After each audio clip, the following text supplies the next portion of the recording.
Hey, Prime members, you can listen to Watch What Crappens ad-free on Amazon Music. Download the app today. No one wants to end up in the hospital with a sex-related injury, but it happens to a lot of people.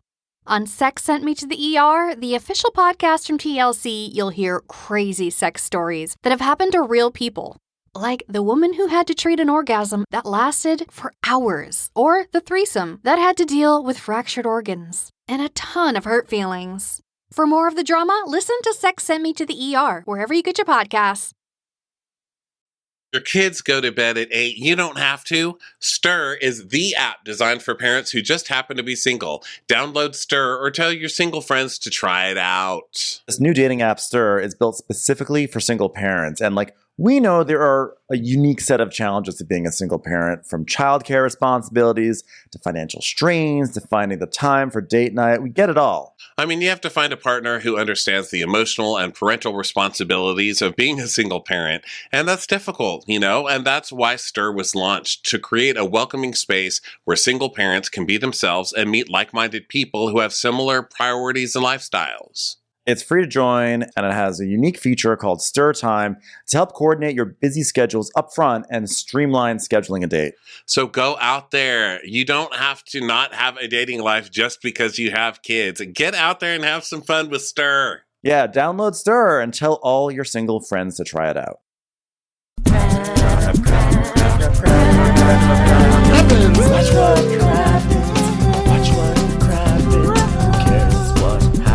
There's so much that happens. Watch what happens. Who cares what happens when there's so much that happens? Well, hello and welcome to Watch What Crappens, a podcast for all that crap we love to talk about on Yo Bravs. I'm Ronnie. Guess who I'm with? He's cute. He's sexy. He's smart. He's thin. It's Ben Mandelker. Hello, Ben. Hi, Ronnie. You're so sweet and kind. Oh, and I'm a truth teller. How are you doing today, sweet man? I'm feeling so much better than yesterday. Yesterday, in case you couldn't hear my voice in the podcast, I was really going through it. But I got some rest, and I'm fueled by watching 2 wonderful TV shows on Bravo. And, I'm wearing a sweater that makes me look like I'm rebooting Blue's Clues. And I just feel ready to take on the world today. Can I play you this voicemail? So there's going to be a big storm here in Texas, like big, okay? It's probably our storm. Yeah. Oh, maybe. I don't know how they move, but we're getting texts like tornado warnings and, we're getting all the natural disaster texts. And then we got the widest AI warning message, because they sent one in English and then they sent it in Spanish. Can we get some Hispanic AIs? I mean, this is embarrassing. Okay, listen to this. Oh no, can you hear it? I can't, but I'm anticipating that's going to be like Kyle Richards saying, "This storm is on fleek." Hold on, let me see. You get that ready, sir. Here's 9 p.m. Los Vientos Fuertes Padre en Mover Objetos no es agarrados. Tenga cuidado con los escombros que con.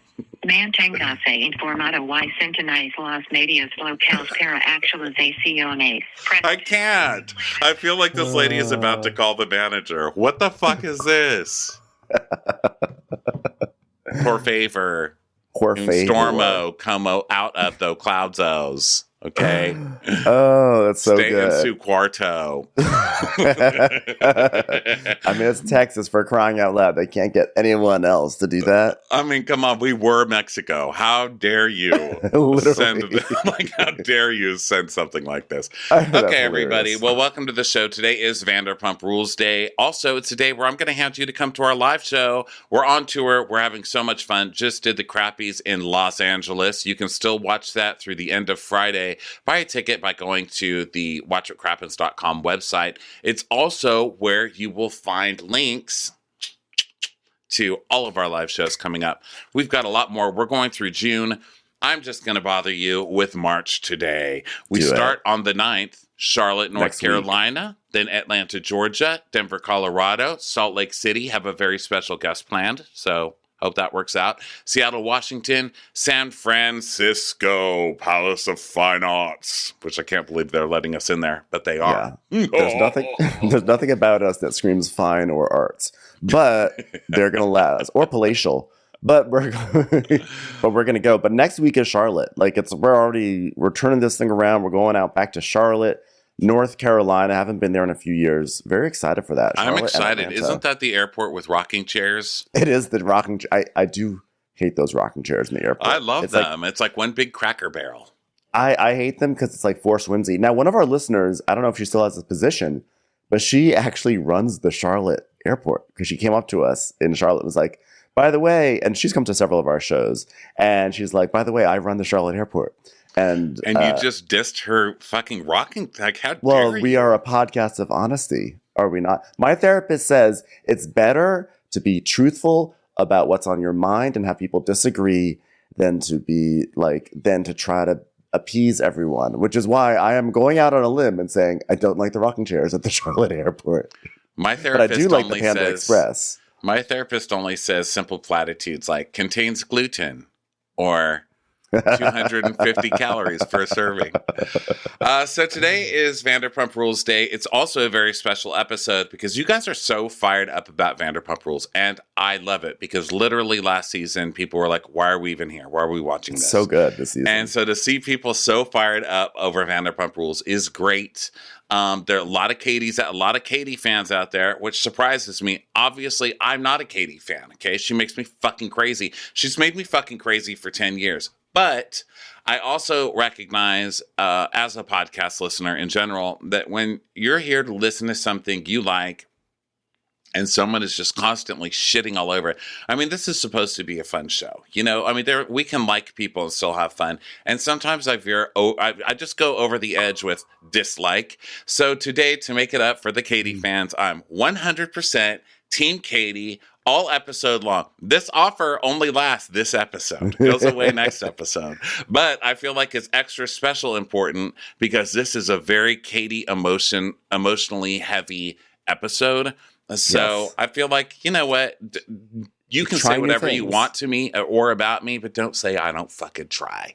So here it goes. I mean, I think you are a hero because you've decided you're just, no matter what, you're going to be Team No matter Katie. what. Now, what's funny is that, like, we both were coming down on Katie last week pretty hard. But for some reason, you're the only one who got the brunt of it on social media. Everyone was like, Ronnie, I disagree. And I was like, because I started off with a door. 10-minute monologue of and Katie. I mean, nothing had even happened in the show yet, and I literally went off for 15 minutes. It's interesting. Actually, I actually thought it was an interesting reaction we got from several people on social media, which was people were like, you know what, you guys don't know what it's like to be, you know, a divorcing lady. Okay, you don't know what this process is like. There's so many emotions. There's so much going on. There's so many different layers of it.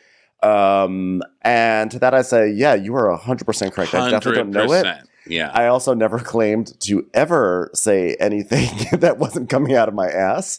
And I will continue to speak out of my ass.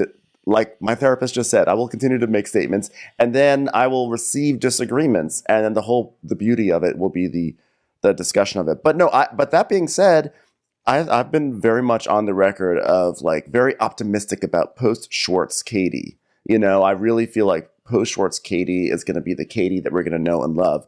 But I feel like this was ultimately at the end of the day, I'm just going off of what I'm seeing on the show and how I emotionally react to it. And I have to be honest to my reactions. And if those reactions are insensitive to the very real and difficult things that go on in divorce, I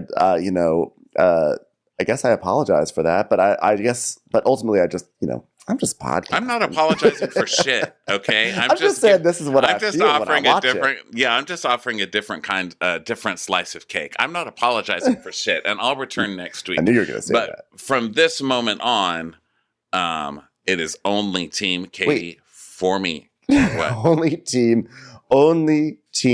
Katie. You know what? I'm Team Canyon Club, the hottest club in Agora Hills. Watch us be playing a show there next. Like, hey guys, come to Canyon Club for Watch What Crappens. Well, it's just such a place for this cast to be playing because Agora Hills is really nice. You know, it's like Calabasas-ish, right? Isn't It's that right by a close to- Calabasas? And all the homes Like have the West- white. yeah. It's not the picket fence. What do you call those white just fences? suburban. It's two white bars that run along all of the streets. Like a modern farm. Do you know what I mean? Like it's not the pickets, but it's like the modern farm yard. Yeah, it's like a farm, like you keep Like in the a- cows, but it's not like a full-on picket fence. just It's not straight up and just down. A, it's just vertical. a fence. Just a Yeah, non- but it just goes a in fence, front of just a all of non-Kathy the Baker neighborhoods fence. along the streets. It goes, Yeah. it's that. It's very fancy and like it's hilarious that they're playing the kid. It's like very fancy, but like It's where Kim Richards used to suburbs, live. you know. It's like fancy generic suburbs, and like it's sort of like a trek. You have to drive on the 101. You go way past the 405. You go Forever. up a hill. You come down a hill. You go actually past Calabasas. I think you get close to the Ventura County line, and it's pretty far up there. I've had very limited experience up in Agora Hills because it's just far. I mean, I think there's a pharma company up there. Actually, my friend works at the pharma company. Hi, It's friend. great. Yeah, mine was catering, so I was out there a lot. So previously, Lala's like, Catering. James and I definitely hooked up. And who's Park? Our relationship was Park. built on a foundation of lies. And I don't know who Park. Oh, at Park the overall? park. At the park. Yeah, Oh. Park overall was Park telling James overall. in the park. I just feel like now that I know that you've slept with Lala, that our friendship was built on a foundation of lies. I want Park overall rules. I just want her to have. I want a reality show in a restaurant that she's running somewhere in Tennessee. You know, because I think that's where she is. Well, Because I know where. actually I don't know keep where up to she date. lives physically, but I know where she lives spiritually, and that's in your heart. Of course, Yeah. So let's go to the Canyon Club. We don't need previously. So it's very there was no dramatic. theme song. There was no theme song today. By the way, okay, I get it. Bravo, you don't do theme songs when there's a dramatic cliffhanger and you want to get right into it, and you're afraid for 1 second that the theme song will like people will watch the previous leads and will say, I don't have 10 seconds to spare to watch this theme song because I may just have to change the channel. I get that. But when it comes to the Vanderpump Rules theme song, especially now that the opening credits are very dynamic and feel like you're on like the scrambler at a carnival, you have to play them every single week. I'm sorry. That's just the rule. Sorry. Can't skip them. No, can do. So that dramatic music is playing because Katie has just left because she got in a fight with Schwartz and Sheena and everyone, really. So Adriana follows her and she's like, oh my God, I just saw Katie leaving. I'm going to go get her. Okay, I don't think she should be leaving. Okay, Raquel, I'm leaving my purse with you. Also, Raquel, you have my phone. Raquel, there's gum in this purse. Okay, Raquel, my keys. Like, Raquel, you got to leave a whole down list of shit she could be forgetting, you know? She's just at this point, Raquel's just turning into a coat rack with boobs. Just like, got the arms out, people just draping things on her, you know? So Katie is very distraught. She's walking out of the Canyon Club and she's just like, and Ariana's like, don't leave. And Katie's like, I hate it here. I don't belong here. I'm not meant for Agora Hills or any of their entertainment venues. I don't need to be here. Yeah, you don't belong there. You're too good for this place. Okay, get the hell out of here and get around some people who deserve you because it's not this group of fucking losers. All right, Wow, spoken Katie? like a true fan. So Adriana's like, yes, you do. You do belong here. You're in leopard print and an odd sweater. So then Sheena is in the blue light and she's talking to Brock and Raquel and everybody. And she's like, do you know? She's yelling because they're on the phone. I'll save you all from that. But she's like, do you know that I thought by myself coming to places like this and group events like the last decade of my life, like I totally understand how she feels. Yeah, and Raquel goes, same. Sheena's Yeah, like, because we've been there. yeah, she has made us feel that way. So basically, she's kind of like, haha, like payback's a bitch. Yeah, payback so to Katie. keep fucking, baby. So, and then we see a Katie being mean to Sheena montage, which is always hilarious. Yes. Just And she's like, Sheena, you fucked up. You're trying to make me look bad? Well, you're the one who fucked up. Which I might add, Sheena is the one who fucked up. And did she make you date Rob, the guy who hangs the TV, in 5 minutes? No, she didn't. Did she make you get married to Stupid Shay? No, she didn't. Did she make you fuck that married guy, Eddie Cibrian? No, she sure didn't. Okay, that was you. So maybe you could stop getting mad at people for reacting to what you're doing. I may need to take like 5 minutes to process Ronnie's new pro Katie stance. This is just like, it's really I thought it'd be like much easier to digest. So Katie's like, she's like, Sheena's telling Tom everything I'm up to. Like, why is it her place to tell him the dates I'm going on, the people I'm hooking up with? I'm not bringing it to his door. I'm not putting it in his face for a reason. Listen, I appreciate what Katie is doing here. I appreciate that Katie is trying to be a mature adult about this divorce and not trying to make Schwartz feel bad. But also, you're on Vanderpump Rules. Maturity never really works on this show. And you're also divorcing. You're divorcing. I don't know. Like, I don't know. I feel like Katie's but just there's as messy still like as Sheena. some respect. You know what I mean? Like, she's still like they're still doing the show together and having like common respect for each other. And she's like keeping whoever the hell she's hooking up with. I mean, I haven't seen any proof of that yet, except for the previews. But at least she's keeping it away from him. Like, now, the thing here is that he's not really making out with Raquel yet. So that's the thing. She's like really mad, but I can see how she's hurt. You know, here she is. She's on this show where she's probably always felt like she's only on it because it's like, there's charming Tom. And she even says something like that later on in this episode. Like, there's charming Tom. There's funny Tom. There's handsome Tom. And now she's broken up and she feels like all of her friends are going to just leave her and go choose Tom. And they're literally like lining up to making up with Tom. Yeah, I mean, it's only a one-person line, but still. Yeah, I actually agree with that. I think I came in hot reading that note, and I was like, I'm reading this like I've got a real hot take on this, and I was like, I actually don't. I actually think that like, yeah, she tried to be chill and respectful, and Sheena kind of fucked it up for her. I was like, I don't know why I'm. Oh my God, I'm going to turn you. This. I love this. No, you didn't turn me. It was just one of those things where I wrote it down so I knew just what was happening in the scene, and I started reading it as if I had like, and another thing, she called an Uber. Who calls an Uber? Why did she call a Lyft? I'm like, no, it was just expository information. Yeah, but to his credit, also, he's not the one he's not really the one bringing it to her door. At this point, right? That's Sheena who's doing that. So she's like, you know, I've always been careful to not dip into the friend group when it comes to hooking up or flirting with people. And I'm like, yeah, and good for you because those options are endless. I mean, you already had Peter, but like, think of all the other options you have in this friend group that you could totally be trying out. There's James. You could have totally gone for that. I mean, there was a chance there. Yeah, Tom.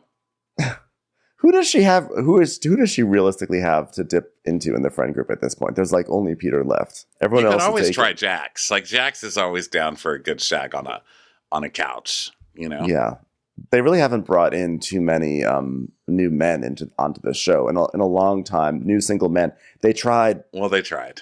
They tried with those two guys, those two racists. Unfortunately, the one that looked like the fish. Unfortunately, the Wayback Machine exists, and those guys are gone now. Okay. Yeah. They brought one guy who looked like Dory and one guy who looked like a tortoise, and somehow it didn't work out. The tortoise. He did. If you think about Max, sort of looks like a tortoise, right? Like a Galapagos Island tortoise.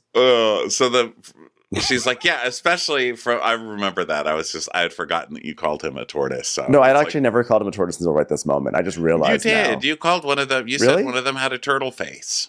Yes, I remember it. It came washing over me. Because I do remember calling Brett Dory. Oh, he definitely looks like Dory. Yeah.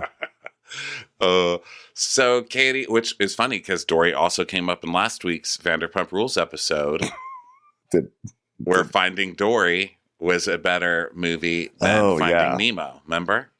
Yeah. So I'm going to be leaving out the back door. Okay. There we go. So Katie is telling the producer, yeah, like, I'm cool about it, especially when it comes to putting it in Tom's face. And the producer goes, but why? And she goes, because I'm not an asshole. That's why. I was like, yes. Tell that producer off while you talk about not being an asshole queen. And Katie's like, I told Tom, if you're worried about double standards, you can make out with Raquel, and your new employee is pretty cute. Like, meaning like, if you make out with Raquel, I'm going to make out with someone at Schwartz and Sandy's. And then she goes, for the last 12... Name one. I mean, really, the only winner there is Dai first. Okay. Maybe she'll go up to Brett. Yeah, maybe she'll make out with Kyle Chan. That's what she should do. Hook up with Kyle Chan. That would be so omnipresent sad. Jeweler. Not because Kyle Chan's a bad guy, but because you're like making out with the diamond guy, like right when you're newly single. Like, it's like a wasted using makeout. You know, diamonds are not forever. Diamond dealers are forever. So Katie tells us, for the last 12 years, we've been like a package deal in this group. And I'm like worried that because of this divorce, people are going to draw lines and choose sides. And like, they're going to choose Schwartz. I actually felt bad for her because she's like, no one's going to choose me. I'm like, that's probably true. Well, because all of her friends were fired, you know, and that sucks for her because she would have... Katie's not really any different than she's always been. She's just more alone. I mean, she used to have the Witches of WeHo at her side, you know. They had a whole wine company, you guys. And now she's just, and a you know, fashion Katie. blog. Lips and lupus or whatever the fuck she was Pucker and Pout, not to be confused with The Divine Addiction by Pendy. Could you tell I looked them up both last night? I was like, what was that blog they had? Oh, yeah, that's good. It's time for a commercial. It's time for a crappin'. In the aftermath of a shocking crime, people always ask why. Why would someone do something like that? What could possibly push them to commit such a horrible act? Was it money? Revenge? What makes people like that tick? I'm Candace DeLong, host of the podcast Killer Psyche, where I explain the thoughts, motivation, and behaviors of the most violent figures in history. You may think you know these cases, but trust me, you do not. Using my decades of experience as an FBI agent and criminal profiler, I dig deeper into the twisted psychology of why. Many of the cases covered on Killer Psyche I actually worked on, like the serial killer Ted Kaczynski, the Unabomber, and Dennis Rader, also known as BTK. Follow Killer Psyche wherever you get your podcast. You can listen ad-free on the Amazon Music or Wondery app. Life is short, and it's full of a lot of interesting questions. What does happiness really mean? How do I get the most out of my time here on Earth? And what really is the best cereal? These are the questions I seek to resolve on my weekly podcast, Life is Short with Justin Long. If you're looking for the answer to deep philosophical questions like what is the meaning of life, I can't really help you. But I do believe that we really enrich our experience here by learning from others. And that's why in each episode, I like to talk with actors, musicians, artists, scientists, and many more types of people about how they get the most out of life. We explore how they felt during the highs and sometimes more importantly, the lows of their careers.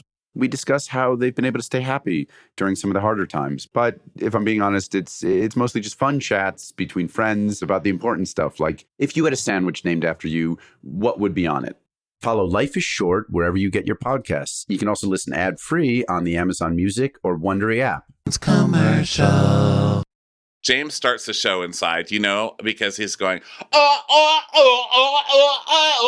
moving his hands and going, Canyon Club, let's saw some noise. And he's like, it's just white lady hands in the air, like trying to hail a cab. It's just a bunch of white ladies in weird crop tops in their 40s doing this. It's like Kim Richards. They're all Kim Richards. And trying to hail a cab in the rain. I just love it. He's like, Canyon Club, what's going on tonight? I want to see some hands in the air. And he's like DJing like he's at a tent in Coachella. I'm like, normally, you know, the stage is used for like singing karaoke Bon Jovi, right? And he's like, Canyon Club. I got Post Malone coming up. What's that? No Post Malone? Oh, just a postman. Okay. All right. Wiggy, wiggy. Wiggy, wiggy, red flag up. Wiggy, wiggy, red flag up. Mail's gone. Postman came. What do we do when it rains? We dance. What do we do when it snows? We dance. Postman dance party. So the newest thirst bucket on the show, Matt, who is the guy who almost got fired from Schwartz and Sandy's after drinking the shot that Schwartz gave him, which I still think is a little unfair, comes up to talk to Raquel, and he's like, "Sup, Raquel? Sup?" And Raquel is talking to Allie, and she's like, "It's hot in here. Do you want to go outside?" And Allie's like, "Yeah, we should get some fresh air." So they do. And they have a "How are you?" off. Like, "How are you? Good. How are you? How are you? How are you?" But you know they're on the same level because they both do the A at the end of their sentences. Because Raquel's like, "How are you?" And Allie's like, "I'm well. How are you?" So Raquel's like, "It was so nice seeing James with Graham. Like, I know he was worried about Graham because, you know, he received a life-threatening puncture wound. I didn't tell him. So one of the conversations I had with James was the fact that he slept with Lala during the time we were together. Like, did he tell you about that? Did he tell you about that with the puncture wound?" Fucking messy ass Raquel. What are you doing talking to the ex-girlfriend? You know this just makes it look like you're still in love with James, right? Well, yeah. I mean, guess she's kind of admitted that. She right? is. Yeah. She had to leave. I think that Raquel and Katie are in the same boat, which is they both had to leave their irresponsible men because they were not being treated the way that they deserved to be treated, but they still were in love with their men, you know? Well, I think it's that thing where you break up with someone thinking, well, now I've shown them. Now they're going to get it together. In my case, what usually happens is I do that, and then they do get it together, and they do everything I always was telling them I wanted, and then they end up with someone else doing that. It's like you get them ready. You know, I'm like the starter rondel. It's like when I let people cut in front of me in line, and then they turn around, they realize they cut in front of me, and I go, no, it's fine. It's fine. Don't worry about it. And I cross my arms, and in my mind, I'm like, now they'll see my pain, but they don't care. They just look forward. Yeah, they just get their groceries and get out of there. You know? Yeah. So Allie is like, yeah, he told me, and it really upset me. Like, I didn't talk to him. Like tonight, I heard like the whole Lala thing. Like, I don't know how he could keep that like secret so long, because like it makes me sick, like to my stomach. It's like sick to my stomach. And he was like, but I learned from it. And I was like, how do you learn from something that was like a secret? Like, you can't learn from secrets. You can only learn from things that aren't secret anymore. Raquel's like, but do you feel like you trust him, huh? And she's like, I thought I did because I hadn't heard anything since we've been together, but then like we started drinking, then he started drinking again, and then like touring, and I got worried, which is why I'm gonna stay with him, but I don't trust him, I just like to point out that I learned a lot from a book called The Secret. So there's my point of debate for you, Allie. You can learn from The Secret. I always get a good parking space. Ask anybody who knows me. Secret. That's right. He does. So Allie, I'm sorry, what were you going to say? I was going to say he does use The Secret, and I use this. My only effective uses of The Secret, unfortunately, has been in secreting the next song to come on at the supermarket. I do have that power. I have multiple times been like, hey, remember that song by Bryan Adams? And then it comes on. And I'm not even joking. It has happened a few times. I think that's good. I mean, look, I think it's proof that I'm good at The Secret. Look what I'm doing with my life. I'm sitting here talking to my best friend about bullshit on TV. So Allie is like, I think that Raquel is like telling me to like kind of look out and like be careful of the person I'm dating. But then it's like, how many talks are we going to have about your relationship with James? You know, that's when it's like, I'm good. Okay, but that's what you're saying right now. But that's not what you're saying in the conversation. Because you need somebody to talk shit about your boyfriend with too, because all of your real life friends are like, is a reality show worth this much? That man is clearly abusive. Clearly. Yeah, no, he is fucked up. James is one of the most fascinating people on TV because he's like a monster, but also his like wounds are so apparent, and I'm fascinated by him. But Allie's like, I think he's fascinating because he's like one of those teacups. You know how people collect teacups and then when they break, they glue them back together, and you're like, ew, a glued together teacup. And they're like, that's what makes it fascinating. And they just keep it there forever. It's just always this chipped, broken thing. I don't know. I mean, I guess people find that fascinating. I'm more of a like, get a new cup kind of a person. Yeah. I'm more like, if Catherine Keener's got one of those broken teacups and starts swilling that spoon, be careful. It's a clink, clink. Yeah. And it would work for James because James really does just want to be, you know, like an urban hip hop star, right? It's like, clink, clink, you got me, I'm here. So, use my body. So Allie is, I would want my money back if that's the vessel I was given by Captain Keener. Like, Captain Keener's like, sorry, I tried him out. It's just his wounds. His wounds were just so engaging, you know? I got confused. I thought he was Kanye. He's white Kanye. I got very confused. So Allie is, Allie... deranged today. So Allie is like, I'm like in a place where I'm like upset by like this Lala news, and like I'm questioning it a lot, but like I wouldn't normally question it because like James, like he makes me feel special. Like his charm kicks in, pretty much British accent. Like, I don't know if you know this, but I once had a crush on the BBC network. I would just turn it on and be like, that's my boyfriend. I hear that accent and it doesn't matter what you do. The BBC, he wishes. He's no BBC. He's like, hey, that's what happened. The worst fucking thing. A lady got in a wreck and she was fat. Fat lady. Hey, fat lady in a wreck. Stop wrecking cars, would ya? This just in. They're still fighting in the Middle East because that's what happens when a bunch of fat people want land. They just want to eat all the land. How about this time you go on a diet and stop trying to eat all the land? You can have some peace. Oh. So Raquel's like, no, not the J. Kennedy charm. He knows how to put that on. And Allie's like, yeah, I just have to trust my gut, even if one day I'm like, you're an idiot. And basically, she doesn't have a gut. She doesn't have a gut that she can even trust. So Raquel's she knows. I think it's the price, you know, and it's just like the circle of Vanderpump Rules cast. Yeah, and Raquel's like, well, if that's your learning process to learn for yourself, I get it, but like, have an eye open, I guess. And Allie's like, oh, I have like so many open eyes, as she like takes a drink and pours it on her cheek. Whoops, didn't see that. Your eyes are closed, bitch. Oh, my eye's burning. So then James finishes his set, and the director, Tom's like, director guy's like, Tom, it's time to go on. It's time to go on. Oh my God, do not fuck this up. This is the Candia Club and a girl. I've never seen such a petrified stage manager. What the hell? Of course, he is like herding cats with Tom and his high school band. Jesus I know. Christ. Well, it's funny that Tom has his own dressing room, like away from the band. And so he like, Tom gets on his... It's like Tom in one room and then 19 teenagers in the next room, you know? So he puts on, it's true. It's like the Agora High School. So then, he puts on his like sequin jacket and he goes out on stage and he's like performing. I was like deeply hoping that we would see, there was like a little picture of like Tom and his family and they're all slowly disappearing. You know, like it's like the climactic scene for Back to the Future. And he's got to perform for Leah Thompson. I was thinking The Leftovers. So I was like, what's happening? Why is everybody disappearing? It could be both. It's like 3 seasons. I'm just waiting for someone to hold a phone up to the stage, be like, "This is rock and roll."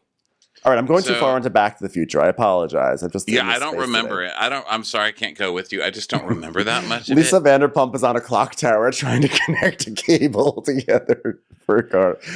Ken's in a car driving down the main street. Yeah, I can't. I can't connect with you. I'm telling you. My only thing I really remember about those was in the one where it's the future and Leah Thompson, his mom, had like a chest plate on. She had like some weird, sexy chest plate. And I was like, but what's mom? Why are her boobs like that? She's like, because it's the future. And I was like, yeah, but how come? And she's like, because it's the future. And then now look at Real Housewives. My mom was right. And so was that movie. I can sort of, there's something with this show where every time a mom comes on, I can sort of imagine the mom being played by Leah Thompson. like they're all just like Leah Thompson in different wigs. Yeah. Well, Leah Thompson, I think would have been a good mom today, telling Tom he did a good job with his restaurant. She just comes and everyone's like, isn't that Leah Thompson? They wouldn't know. They're all too young, you know. They wouldn't know. They wouldn't know who it is. That would make it special. Love you, Leah Thompson. Hope you're out there. Hope Leah Thompson's like, what the fuck are these guys ragging on me right now? We're not. We're praising her. We're crediting you with the original Meredith Marks chest plate. Okay, that's what's happening right now. So he's getting up there and he's like, my adrenaline is spiking right now, bro. It's like, just walk out there. Don't even think about it. You can do this. I'm thinking just like Bon Jovi does before he goes off stage. And what a coincidence, I'm singing John Bon Jovi. Yeah! So then he's performing, putting on a big show, and Allie is backstage with James. And she's like, hey. And he's like, hey, Bubba. She goes, so I just... you can't take Bubba? Mm-mm. You can't fucking take Bubba? Have you no respect? I know a lot of people say, hey, Bubba, hi, Bubba. Hi, babe, hi, Bubba. I know, but that's not your thing on this show. You're not the new Schwartz and Katie. You're the new Jax. No. Okay? No. You don't get to take the Bubba from my girl. James and Allie, it's more like Bubba, no sparks. So Allie is like, she's like, so I just talked to Raquel. And James is like, about what? What did she say? She's like, she told me about the la thing. And I was like, I already knew because you already told me. And she was like, be careful. And he's like, pisses me off and I don't like it. Is she telling you not to be with me? Oh, I'm so mad. She goes, no, it sucks because it makes me think about it a lot. Oh my God, you guys are all using each other in such weird ways. Like, why do you want to fight with James over this, you know? So James is like, but Raquel understands that it's not okay to go right up to my girlfriend and try to tell her whatever the warning is, you know? Like, what am I going to do? Go up to her new boyfriend and be like, great girlfriend, very sweet, but she doesn't suck dick that much, or even at all. Unlike this one, who's the regular guzzler over here, all right? I'm like, Jesus Christ, how fucking rude is this guy? So rude. And she's like, why don't we stop talking about exes? Because I want to dance. I'm like, wow, it sounds like all your eyes are open right now, Allie. All those eyes, yeah. Also, maybe don't bring up the exes. After you just went and spent like half an hour talking shit about him with the ex, weirdo. Yeah. So then she kisses James, and then James just motions her like, he's so mad. So then Sandoval makes an announcement about Schwartz being there, the love of his life. And now he's had a costume change already. I don't know how long this set was, but he's in his second suit. Yeah, I noticed that. A costume change. He's moved from his, what were those lion guys' names? He's moved from his Siegfried and Roy. His Siegfried to his Roy. He went from his Siegfried to his Siegfried. So he is singing a song for Schwartz. And of course, Schwartz is there like he's never heard this before, you know? And he's in the front row, putting his arms on the stage, just going, what? Me? No! I can't believe it. What? I love it. Nah, me. Surrounded by all the, 40-something-year-old ladies still with their hands in the air. Like they're trying to get a cab. I love the drunk lady next to Schwartz because Sandoval's like, now I heard that Schwartz is here tonight. I mean, Schwartz is like right in front of him. He knows exactly where Schwartz is. And the girl next to him goes, he's right here! Right there! Thanks for the assistance. And Schwartz pulls out this black and white framed portrait, and it's of Schwartz's mom. And so he changes Jesse's girl to, I love Schwartz's mom! Da-na-na-na-na. And then Schwartz is like, oh, yeah. Because the producer asked where did Sandoval get the photo, and he's like, I don't know. He stole it without me knowing, and he's been using it on tour ever since. And I guess it's a dubious honor. I mean, I know he has a great heart and means well, but there's some sexual undertones. And I wanna fuck Schwartz's mom. I think it's overtones. It's actual overtones. There are no undertones there, buddy. Yeah. So then Matt comes back and he's, so this guy Matt, he's like, hey girls, got you some drinks. And they're like, oh my God, thanks guy. He got fired for having a shot that Schwartz made him take. And so then Matt does this thing. There's no music playing right now. Okay, it's over. And he's like, yeah. He's like, he's doing that like straight guy arm dancing where he just like wants to show off his butt. Oh God, I can't do that. I have like old lady underarms, but he's like, yeah, I'm like doing that dancing to no music. Yeah, and Raquel's getting drunk, and then she's like drinking in the interview too, like drinking all these drinks, and it's funny. And then Sheena hugs her. She's like, I love you. And Raquel's like, I feel like making out with someone. Like, Should I ask Schwartz if he wants to make Oh my God, out? Schwartz is right in front of us. Schwartz. Okay, look, let's play charades. Sounds like Schwartz. Sounds like movie. Schwartz. He's right there. So Raquel, she was like, yeah. So Raquel walks up to Schwartz and goes, do you want to make out? And Schwartz just like cracks up and he knocks off his own hat. He's like, whoa, my hat just knocked off. He's like, I would love to, but I can't. It's a trap. You're too good for me anyways. And then he come back. He goes, are we filming still? And he turns around and sees the camera and he goes, oh shit.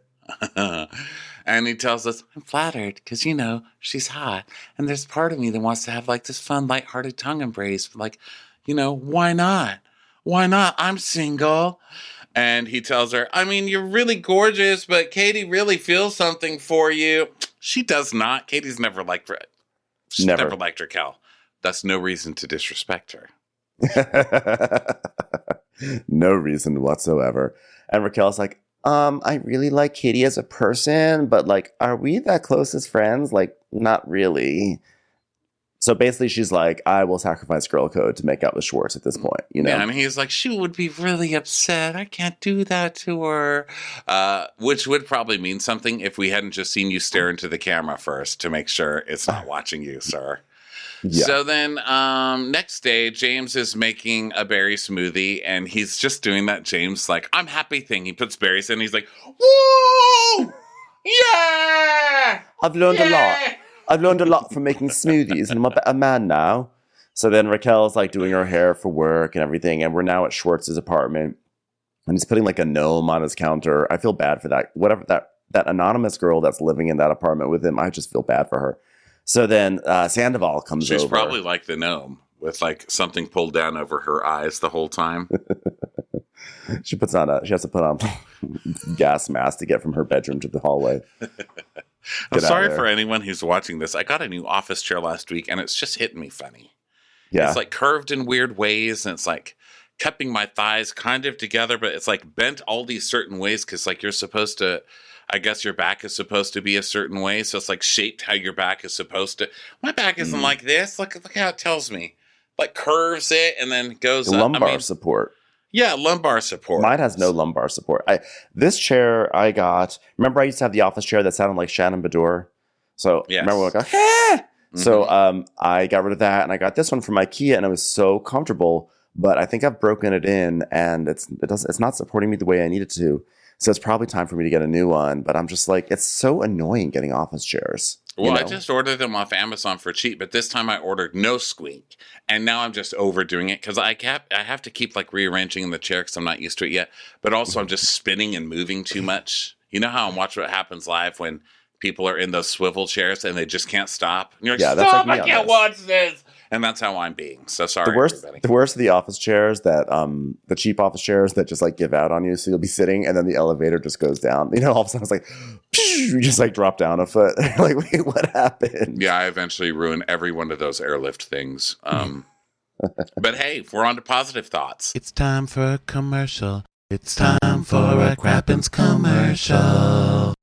Okay, so now we're at Schwartz's new apartment, Valley Village, and Sandoval comes over. Sandoval comes, yeah.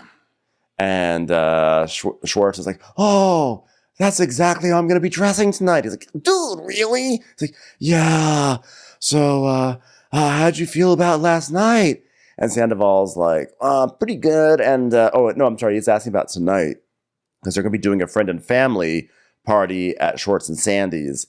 And so Sandoval's excited because his brothers are going to be in town. His family's in town for it. And he's like, the smart thing would be to save money and to like use it to get open. But, my mom, my stepdad, Leah Thompson, they invested $250,000 into this business venture. So we're going to do it. My mom already had her chest plate out of storage, oiled up and ready to go. So we're doing it. She keeps calling me Calvin Klein and I don't know why. So then Sheena comes over and just Sheena's all over. It's like, hi, just wanted to stop by and see if you made any progress here. I sent you links, maybe a piece of artwork over the couch.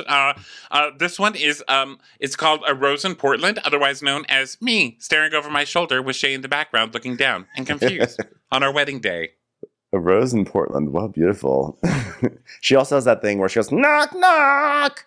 So anyway, so Sandoval's like, yeah, Sandoval wants Schwartz to get his mojo back and everything. And Schwartz is like, yeah, I just need a list of all the things that I need, you know? So Whiteboard, like, coffee table with confidence, hair stuff, white rain comb, brush, vacuum cleaner, Windex. Big Mac McDLT, a quarter pounder with some cheese, filet of fish, a hamburger, a cheeseburger, a Happy Meal, McDonald's tasty Goldie French fries, regular or a larger size. Oh, sorry, veered off into a different direction by accident. Oh, I do want all those things though. Hold the lettuce, special lettuce. Don't upset us. All we ask is that you let us have it your way. I'm loving it. So they just start naming all this shit he needs. Console, mirror. Before you enter and exit, it's really important to see your mirror. Like for me, right before I leave, I go, oh my God, I'm so hot. And then when I get home, I think, oh my God, I'm so hot. Like, what a way to start and end your time at home. Am I right? We also gotta spice up your wardrobe. And Sandoval's like, dude, your wardrobe sucks. Schwartz is like, yeah, my confidence is so bad, it's bad, and like, need to get it back. Like, I'm like slouchy now. They're like, now you're slouchy? Yeah, you've always had that wardrobe.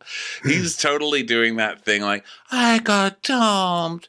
Wah, I like Crocs. I just need a really pretty girl to come try and fix me. Guess what? They just asked me to be on the cover of Rumpled magazine for the 12th straight month. Wow. So they're like, we'll help you. You'll be okay. And he goes, yeah. And so he says something like you know, there's always been this Schwartz in there, but now all that confidence is just down to a little flickering pilot light, and I want it to be a roaring dragon fire. And he's like, I just need to make sure while we're out having fun, I don't make out with Raquel while we're out there. And they just laugh. And he's like, yeah, because then Katie's gonna see. But no, he says, we got to put don't make out with Raquel on the list. And Sheena, smartly. Thank you. I got so lost in my notes. Thank you. This is, by the way, after they talk about whether or not he should get a rug for his balcony. And he's like, they're like, don't get a rug. And he says, oh, good, because sometimes I pee out there. So good luck with that, roommate. But Sheena just kind of looked at him like she's not married to Brock. Yeah, that's true. So then Sheena's like, no, like, don't put like that on the list, because like Katie's gonna like come over here and then see that like Schwartz has to remind himself not to like make out with Raquel, because like secretly inside he like really wants to make out with Raquel, which is completely accurate. Like that would be a Katie scene. Like, you have to remind yourself how to act. Like, that's just like embarrassing. That's like a convenient narrative, but also a sad narrative for yourself. Well, he was barely hiding it when they were together. I mean, my God, that I'll never forget that Mexico trip where they're like, yep, Schwartz just didn't come back until like the next day. And he's like, that is so bizarre. I don't remember anything. Nope, don't remember a thing. So he's like, well, guys, you know, we did have kind of a verbal agreement not to date our friends. And Sandoval's like, that's not realistic, bro. You know, when he gets too mad. Like, whenever you bring up Katie stuff, Sandoval just gets irrationally angry. It's not realistic, bro. God damn.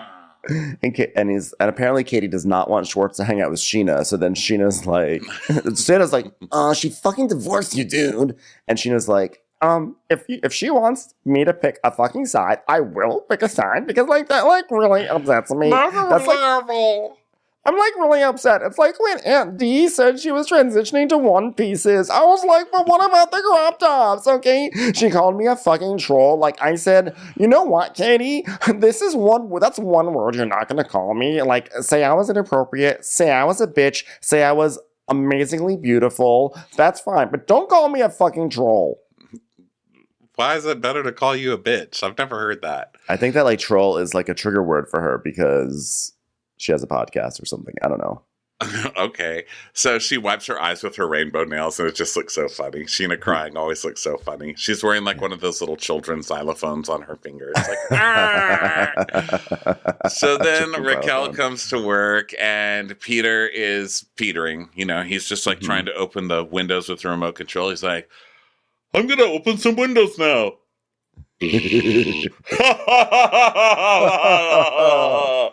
So Raquel's like rolling up silverware into napkins, and Charlie comes prancing in, and she's like, look who's back from the Hamptons. What's up? Back to sad reality. Yeah, I had so much fun at the Hamptons. Tried to get onto Summer House.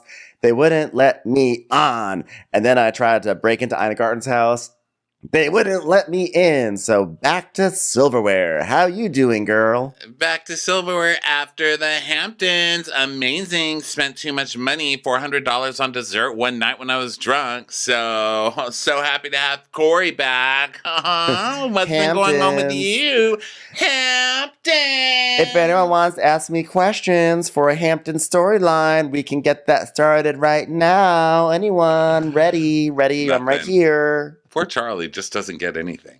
So Raquel just immediately is like, no, just working. Oh, but I missed you at Tom Sandoval's thing and James's thing on Saturday. And she's like I literally had just flown back from, wait, hold on. Hamptons, let's get back from the literally. Oh, hold on one second. I'm getting an email. Ugh, more spam from Hamptons Inn. Yes. So she's like, how'd it go Saturday at not the Hamptons? And Raquel's like, it was great, but at the end of the night, James got in a fight with Alia, and they were like loud enough that security had to come escort them out. And then we see a clip of James going, what, Alia? Why you rolling your eyes, Alia? He would tell me he only has eyes for me, and I'm like the love of his life and all these things. And James says, well, I'm going to go, shut the fuck up. We don't really have any context for this fight, but we just know that that's just a classic James getting drunk and being ridiculous. So then Raquel's like, he was ready to go, and like, I guess he was telling Allie, let's go, but then Allie wasn't ready to go, and then I'm sure it had nothing to do with the conversation I had with Allie. Whoops. Ow. I just poked myself in one of Allie's eyes. I hope she's okay. Charlie's like, what was the conversation? Or as they say in the Hamptons, the conversation. So Raquel's like, well, I was asking her, like, when James told her that he had sex with Lala because, like, now the cat's, like, out of the bag. And Charlie's like, why would Allie need to know that? I mean, it's not like she's off going to the Hamptons or something like that, like I did. I mean, I don't think that's your place to tell her that. Like, you're putting her in a position that you know what it felt like to be in also. Raquel was like, oh, I thought we were allies on this. Yeah, because Charlie's like, no, you are absolutely wrong. And if you think I'm going to not take a chance to be on Team Katie when I could totally move up the chain, you're absolutely wrong. Because you know Charlie's going to. She's going to go right to Katie and be like, girl, so sorry for what Raquel's doing to you. Yeah, Charlie's trying to get back her magic from her first season. She's like, I will not be sidelined with a storyline about eating pasta this time. So... yeah, Raquel's I know, I think that's why she's like, paid $400 for dessert, pasta haters. It was a spaghetti chocolate Nara. It was chocolate Nara. So Raquel's like, Nara. It wasn't my fault. Any argument that they have is not my fault. And Charlie's like, yeah, but like, you can give like warnings to people, but they have to like figure it out themselves, you know? Like, what's the vibe now? Are you like talking to anybody? Have you made out with anyone? Made some terrible decisions lately at all? And she's like, yeah, who are you making out with? Because that's how you're gonna get James back. And she's like, okay, what are your thoughts about making out with Schwartz? And Charlie just takes a long pause and she's like, probably the Berkshires, not the Hamptons, is what I mean. You know what I mean? I wouldn't do it. Because, like, Katie has known you beforehand. Like, why? Did you make out? She's like, no. She goes, but you want to make out? You think he's cute? Raquel's like, yeah, I kind of have a crush on Schwartz. Like, I like that he's always happy to see me, and he always has a big smile on his face, which means he's happy or crying on the inside. Either way, it makes me happy. And Charlie goes, who says that? Like, what kind of thing is that to say, like, when you're falling for somebody? They're always happy to see me. So, we had 7 children together. I know. Get a dog, go marry your dog then. Yeah. Well, also, like, Peter's happy to see you. Yes, I'm going to marry you. I'm going to marry your little face. He clicked right over to me. Oh, Bueller came over to you. So Charlie's like, so how would you feel if I made out with James right now? And Raquel goes, I feel like that's weird, but like you do you. Charlie's like, oh, she's not getting it, is she? Like Charlie's face is like, I really am going to have to spell this one out for her. Where the truth is, if she had said, hey, I just made out with James, Raquel would have been like, good. Here's how he hurt my feelings. Has he ever hurt your feelings like this? So Raquel tells us, I've never viewed him this way before, but then Sheena put the idea in my head, and it's kind of like stuck in the back of my mind, and it like grew and grew. Like Sheena's a coke dealer, you know? Like you always think of that first person at a party who gave it to you, you know? She's like, now it won't get out of my mind. Like, okay. So Charlie says, they're going to call you a home wrecker, not from the Hamptons. And she goes, there's no home to wreck. Kind of true. There's only like happy divorce to wreck. Yeah. Which, you know, by the way, happy divorce. I'm just saying, I think it's an illusion. So now we're at Schwartz and Sandy's, and Schwartz is waiting for Sandy. Anyway, what doesn't matter. Everyone walks in. Schwartz and Sandy sit down with Brett. Yeah, Brett who's like, hi, guys. Timeliness is godliness. Thanks for being here. I'm not about to go berserk on any of you guys right now. I'm just going to smile. So Greg is there. They're talking about like trying out new staff people and everything, and talking about Matt, the bartender, and Brett talking about how Matt was drinking on the job, etc. So Greg is like, so my staff is educated to know that you don't drink on the job. And there was like an atmosphere that night that the Daily Mail party that literally was like, oh, this is just like a party for everybody. I mean, I don't understand what part of Daily Mail party meant that it was a party. Okay. So that's why I really chose to not have some of them come back. Okay. So I think there's a lot of work that we have to do, and we need to make sure we're focused and get this place open. Okay, I just want to get it open. And they're like, but we're thinking a month away. He's like, oh yeah, is there any way I can get a heads up? Like maybe text me? I'm always the last person to know. And the fact is, we're not ready. And if we're supposed to open, we need to hone down. We got a lot of money to pay back. I need to see you. He thinks he's on some reality show about, it's like a competition show to, you know, like a, what's that lady's name who had the fashion show? It's like, cry outside. Kelly Catrone. He's like Kelly Catrone of the restaurants. There's no crying in restaurant week. Yeah, but then we find out that the guys are paying the rent, and he is the leaseholder, meaning the guy who owns this building, right? Is that what you're thinking too? So he owns the building, and he's not letting them open, but they're paying. That's bullshit. That is some scammy bullshit. It's weird. It's weird because it feels like he is. I don't know. Like I can't get a sense of it because it seems like they're the ones who are taking forever, and he wants to open it up. Like, because they say, "Oh, we want to open it up a month from now."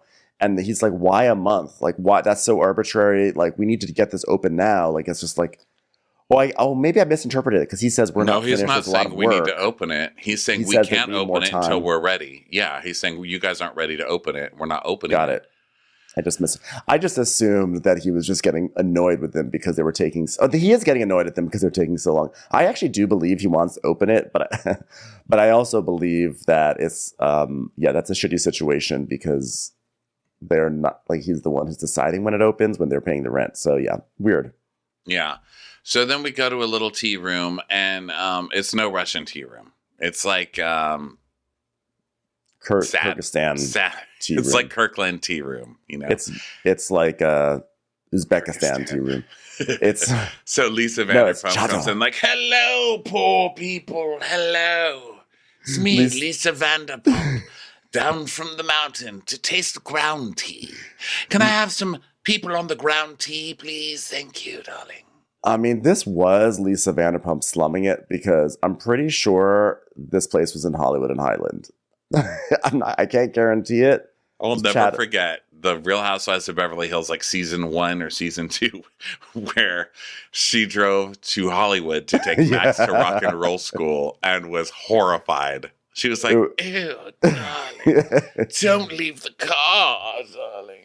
Yeah, well, she is braving, honestly, one of the most illogically designed malls in America. If people come to LA as a tourist, you probably will wind up here because it like wraps all around the Chinese theater. Nothing in the mall makes sense. It's like being in an MC Escher painting. And the fact that they put Lisa Vanderpump in it is hilarious. But she's like, well, okay, it's episode 4. Let's see, I made Lala cry 2 weeks ago. Last week I made Raquel cry. Who shall I make cry this week? James, yes. My favorite, always broken bird, James. He's like, hello, Lisa. And she's like, oh, do you like it? It's a bit British. And he's like, do I look all right? I didn't know what to wear to tea. She's like, you've lost your British touch then. So she's like, how have you been? I've been hearing a few things from the Canyon Club rumor mill. And we 2 hours earlier, Raquel's like, James was escorted out by security last night. He was fighting with Allie loud enough for them to hear. I love Raquel's monotone messiness. I mean, she's been so messy this season, but she's so monotone and like blank-eyed about it that she somehow is getting away with it. I remember during other seasons when we're like, okay, so James used Kristen to get onto this show, right? Like, we all know that.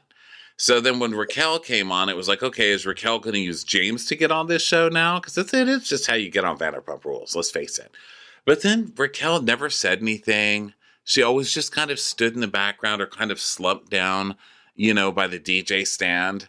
And even now with her obviously coming in with her lead actress energy and coming for everybody and coming for this Tom and Katie thing, even now I'm like, she's not doing anything. She's just a sweet girl, just having conversations. That's all. And she's being so messy. She is. I'm like, she doesn't mean it. She's just tattling on everyone. She's literally trying to make out with Schwartz. She's like has some sort of relationship with Katie.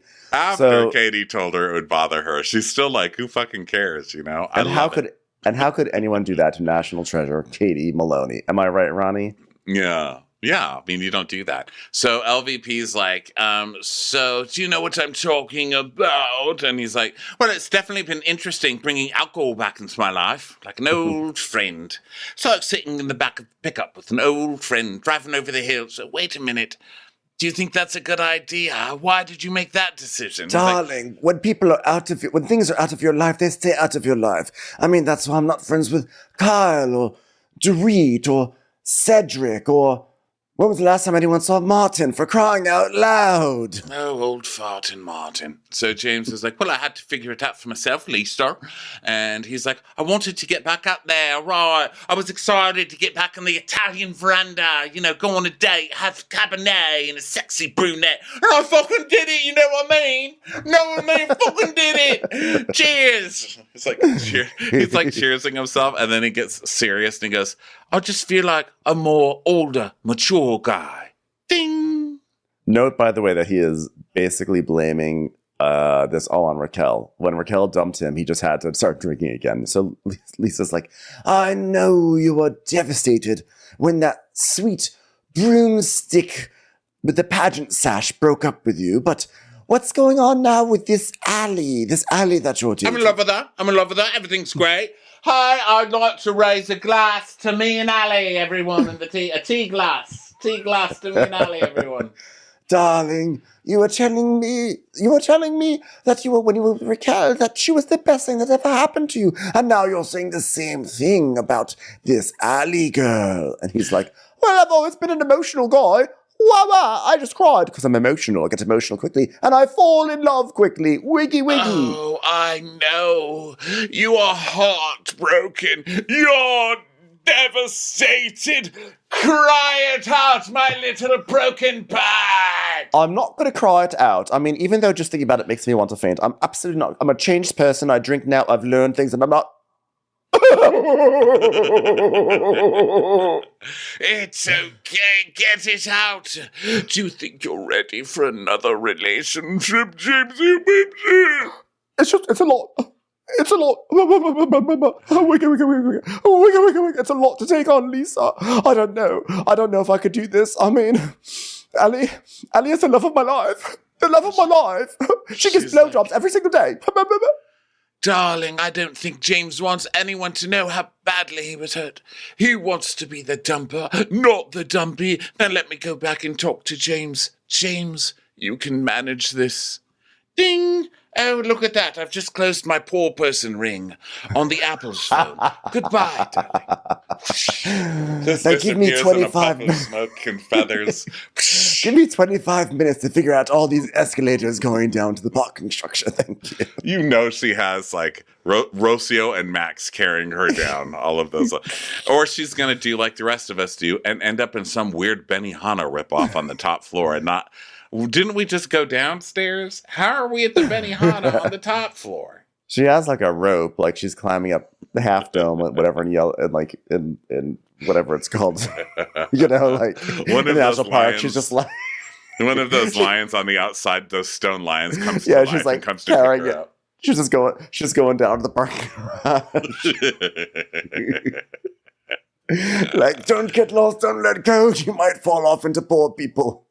Oh, God. So then we get Vanderpump Rules rap, which is always my favorite. It's like, big wheels, drive, big wheel driving, and now I'm driving. Yeah, and Ariana's doing her hair, and then Schwartz and Sandoval are changing in bathrooms for the big party tonight, and Schwartz is like, let's take a breath together. Oh, wait a second. Your shirt's undone and my pants are off. Oh, yeah, let's not do this, dude. So then, Katie, by the way, barely any Lala in this episode, except for this flicker here. Lala's just not coming to work anymore. Lala does not care. She's just not going to show up anymore. It's been kind of nice, and I think it's a good amount of Lala, because then next week we see the coming next week, and Lala's like, still here, still a batch. And I'm like, okay, all right, I'm ready for it. So Katie is FaceTiming Lala and saying how she's bringing Christina Kelly tonight because, they need another like memory of the Witches of WeHo. They need like a Witches of WeHo adjacent, sort of like the sorceress of WeHo. So she's like, because like I'm not gonna go through what I went through when I went to Sandoval's show, so I want to have someone who has my back. I was like, well, aren't you and Ariana supposed to be friends? But that's fine. That's fine. But she's also friends with the enemy. You know what I mean? Yeah. So, and Ariana's like an always work it out person. Ariana's always like, oh my God, we should totally work things out because like, what if we go on a girls trip? And I think Ariana just doesn't care enough to patch up anything that Katie gets into. Like any fight that Katie's in, she's like, oh yeah, that's bad for you. Okay, well, good luck with that. Yeah. She really does it later in the episode, too. It's really funny. So, yeah, you need a Christina Kelly. Because it only makes sense if there's two Katies. You know what I mean? Like when there was Stassi and Katie, I would say Stassi and Katie were the most alike. I mean, Kristen was always trying to fit in with them and then never quite fit in with them, And she's the one that fucked Jax on the couch and did all that other stuff. So she was a Witch of WeHo, but she was never in like Stassi and Katie were together. And then Christina, and I think they're all still really close. And when there's just one of those people, it comes off the wrong way. But when there's three people being bitchy about stuff, like it makes sense, So Katie's like, I will not be single again. My bitchiness will make sense in this episode. My bitchiness. It's going to play this time. Yeah. So it's friend and family night, and Brett's like, all right, Schwartz and Sandy's night, part 2. Let's go. Oh my God, I am not going to throw a vase onto the floor and storm out of here and just go directly to the baked goods aisle at Gelson's next door. Guys, okay, are we ready for tonight? Here's my saying. If you run low, let us know. Okay. And don't forget, there's no I in team, but there are 2 I's. And hi, how you doing tonight? Welcome to Schwartz and Sandy's. Go team. So then family members come in. Sandoval's brother comes in. Leah Thompson shows up after all that. There's a lot of toasts. Schwartz is really trying to push some sort of Peruvian tuna ceviche on everyone. He keeps walking around with this tray like, does anyone want some Peruvian tuna ceviche? I mean, nothing says Peruvian like me and Tom Sandoval, am I right? Come on. I don't know that you guys need to be going into the tuna ceviche pool. Vanderpump's already doing that. I mean, she calls it a tartar all right, but still. So Lucinda is like, ew, no. She works there. She's actually the designer. She's like, ew, God, no, get that away from me. So the girls come. Katie and Christina come with Ariana. And Katie's like, Christina Kelly is one of the most loyal people ever. So I brought her. And then we see a clip of Christina Kelly's greatest hit. Yeah, this is like 10 years in the making. Yeah, I do say hit. Because she's like, Sheena, it's you and Jax that are spreading rumors that Schwartz is cheating.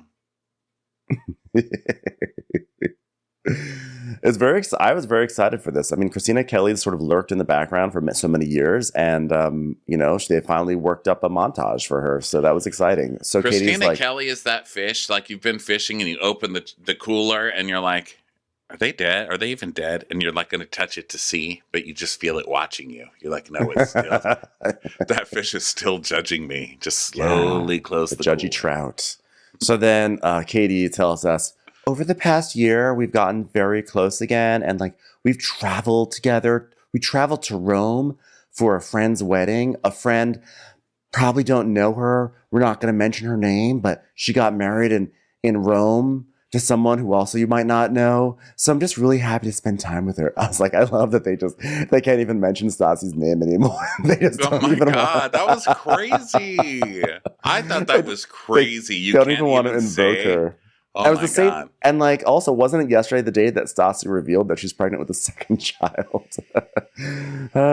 So it was funny. Yeah, I'm surprised that they wouldn't even say Stassi's name. And actually, I didn't even know it was Stassi until you said right now. Because I was like, whose wedding was in Rome? Like, that all just went right over my head. Isabella Rossellini. I forgot to mention they went to Isabella Rossellini's. She got married to a inflated dog penis. Look at that penis of the dog. And Ariana's not even mad. She's just like, I know that Katie like feels like she doesn't have any backup. And so she called Christina. And I don't know. It's just like, boop, boop, boop.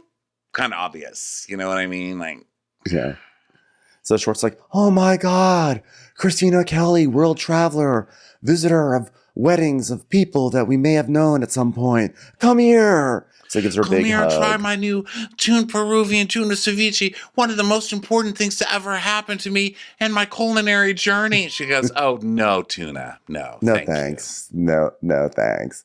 She's like, this is a landlocked restaurant. No, but the ocean's right there. I said it's a landlocked restaurant. So then he gives her like a big hug, and Katie's like, where's my hug? Oh, okay, yeah, I can hug you too. I mean, just a reminder, you did divorce me. Yeah. Here's your hug. I'm going to hug you too. And actually, this is the best hug we've had in a long time.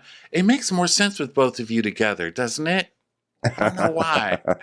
So then Sandoval's over talking to Leah Thompson. And she's like, unbelievable that in the year 2097, you finally got Schwartz and Sandy's open, honey.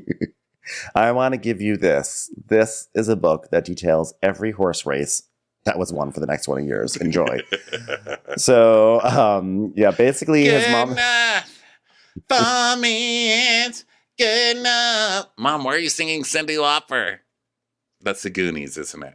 All right, sorry. Trying to think of a Leah Thompson jam.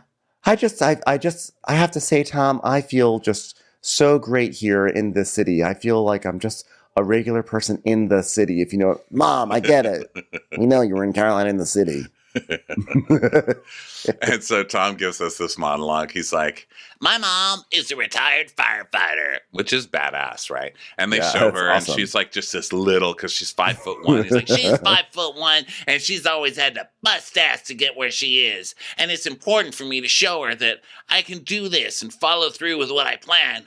At some point, you should feel my mom's hands. Like Mickey Rourke's hands, bro. Really rough. Do you want some Peruvian tuna ceviche, by the way, Miss Thompson? So now the girls are talking about who's going to come tonight, and like they're like, oh yeah, Lala's not coming because she's not feeling good. And then we go over to Lala's house, and in an extremely meta moment, she is there watching Real Housewives of Beverly Hills. Yeah, she's at home watching her goals on television. You know. Yep. So exactly. then The Secret. Oh, go ahead. I'm sorry, babe. I said The Secret. The Secret is back. She's at home secreting, you see? Uh-huh. So Adriana is like, well, I know that James isn't coming because he has See You Next Tuesday. And Ariana's like, wow, well, I'm surprised given after what I heard about after the, and Katie goes, the big and Kitty goes, oh, did something happen after I left? I thought I was sort of the main drama of the night. So, I'm going to keep saying things like this and get that going real hard because I'm a little upset. I was supposed to be I was the cliffhanger. Give me another.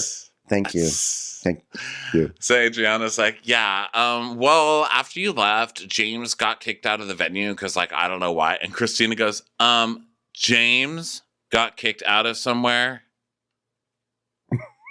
I was like, wow, that was a real LOL. Yeah. That was like an entire audience just laughing at the same time. One Christina smile. She's like, and Katie's like, yeah, well, wait.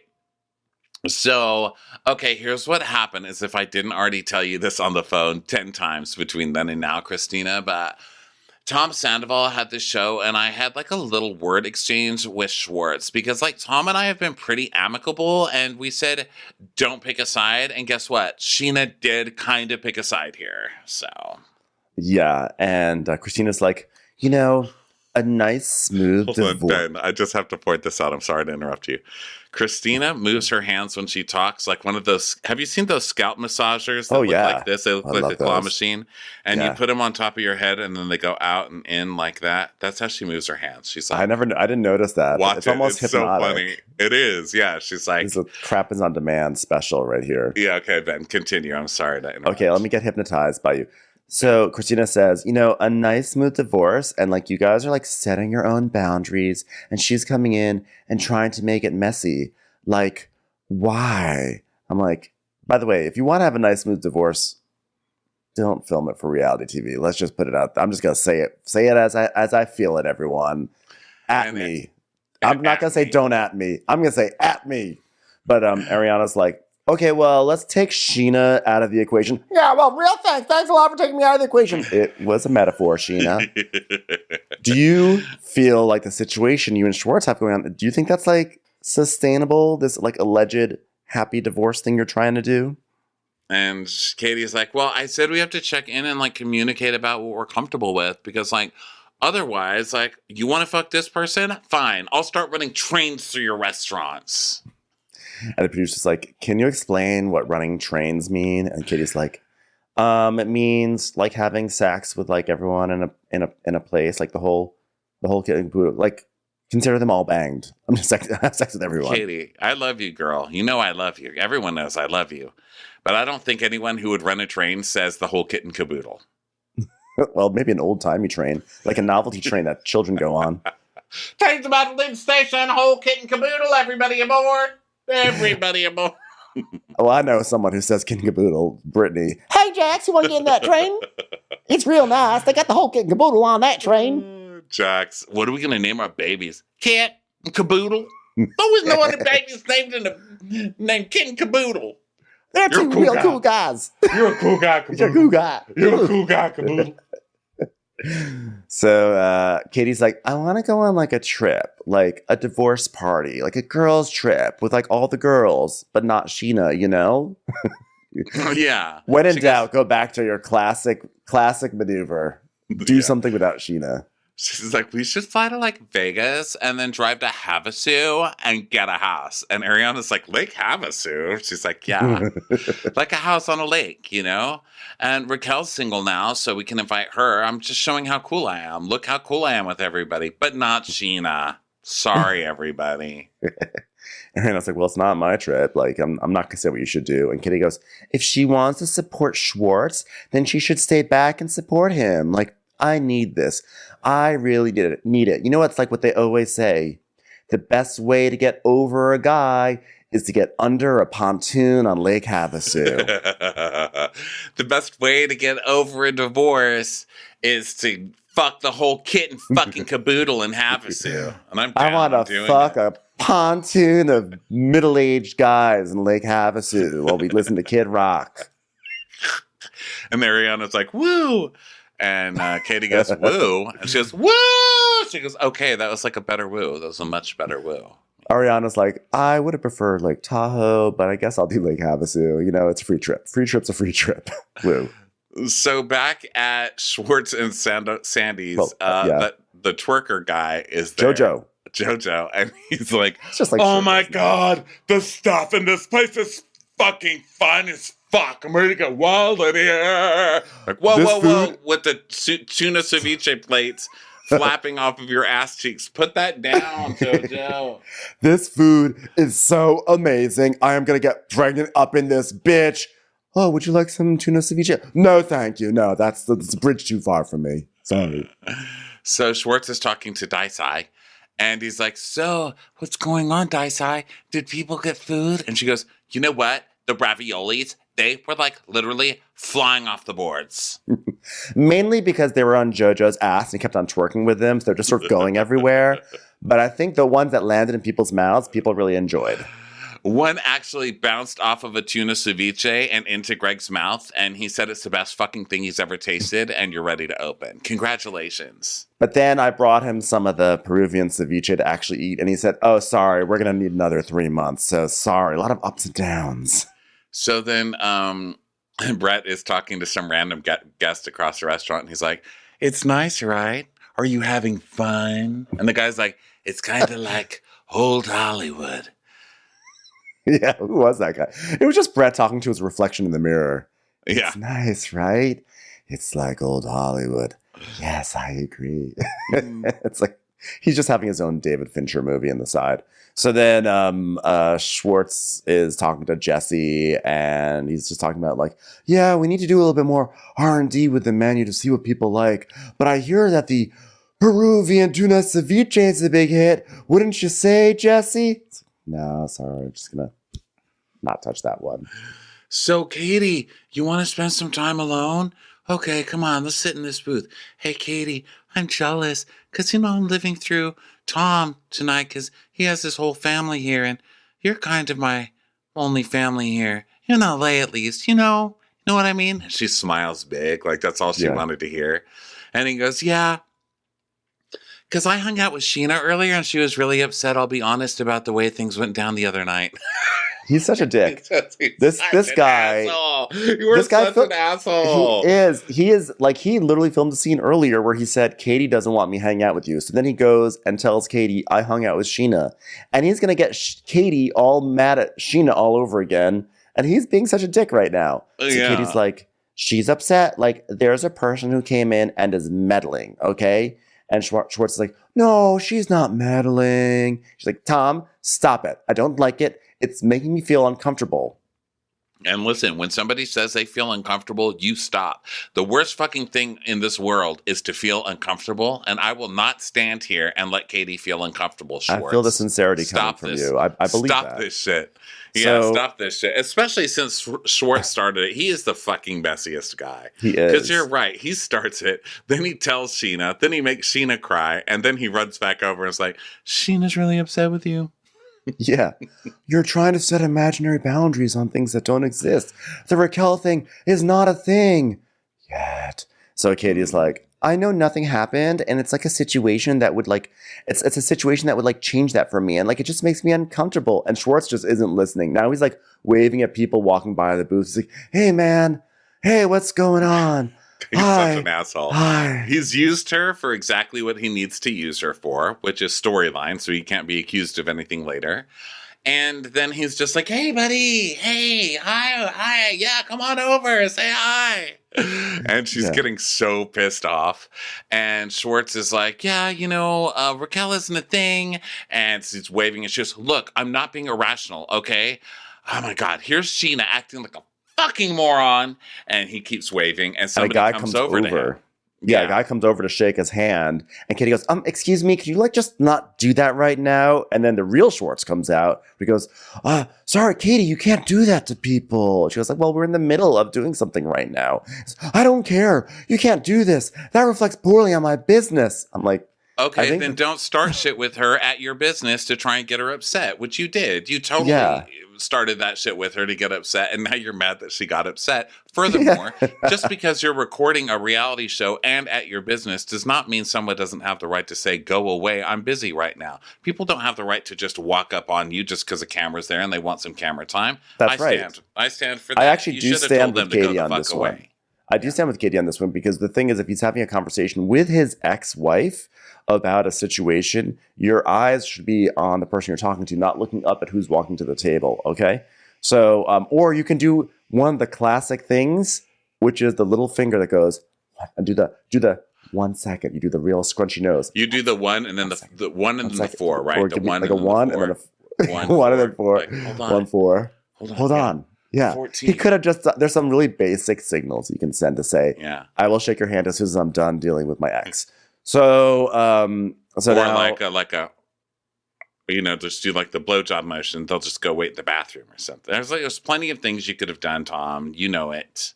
So then Katie's like, you know what? Fine. I'm going to go home and I just won't come here anymore. And he goes, well, he was just trying to say hi to me. And she goes, you're still treating me poorly. And he goes, well, it's always about you, isn't it? I think you should leave. I actually would prefer if you left. When we were together, this would happen all the time, and I'd be forced to choose another temporary ultimatum. Yeah, you would start shit and then piss her off and then get mad that she got pissed off. Mm-hmm. You two need to just stay away from each other, okay? And then he's like, it's bad energy in here. Emotionally entitled, bad energy. But we're not married, so it's not my problem anymore. I'm sorry, but this party's going to need to close down. This is the uncomfortable police. I was called. It's a very serious situation over here. Katie's just outside like, yeah. Yeah, I mean, I think if Katie had started this, then I think he would have I think that he's right in the sense like, listen, we're not married anymore, and like she can't. If you're gonna try to a guilt trip me, then I'm gonna call your bluff. But like he started this. He was like the dick to her. And I don't know. I thought this was so dick. And so of course Schwartz goes to the one person who knows him the best, Kyle Chan, and he's like, I'm just having a bad night with Katie, my arch nemesis. I'm like, wow, it sounds like your happy-go-lucky divorce is going really well. Your arch nemesis. Didn't he say our arch nemesis? I thought he said, I'm having a hard time with Katie, our arch nemesis. And now that you're saying he was talking to Kyle Chan, I'm like, oh, Kyle Chan has beef with Katie? My God.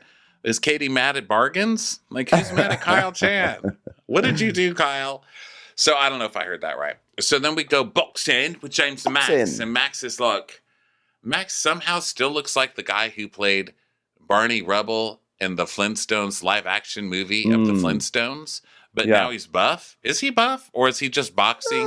And that makes boxing. I think he's boxing. Okay, I got tricked because I was like, "Is he buff now? How do I do that?" Maybe he's like a little bit more buff, but and don't say workout. I think it's just boxing. So he basically. I love that you're just pulling a Tom Colicchio every recap now because Top Chef is coming back next week. I feel it coming. Yeah, it's coming back. Can't wait for Top Chef to come back. The only thing that stresses me out is that we're already covering 50 million shows, so we're going to figure that out. It's going to be a rough one. It's going to be a rough one. You know what? It's going to be a rougher than finding out that my son doesn't want to be the Nepo baby that I've completely set him up to be, and instead wants to throw cups up in the air and then catch them again. Huh. Did you mean to add no salt to this Peruvian tuna ceviche? Restaurant wars, more like restaurant failures. So now, Max and James are boxing, and basically Max just like punches James once, and James like flops over. He's like, oh! And Max goes, "Remember when you called me a fat cut fitness? Get up!" And so then we see Brock decorate. So Sheena and Brock are those neighbors, okay, where we all have a balcony right next to each other. The balcony is 2 feet long and 2 feet deep. It's very tiny. But they've put down fake grass, an entire child's playground out there. And now they're adding a swing.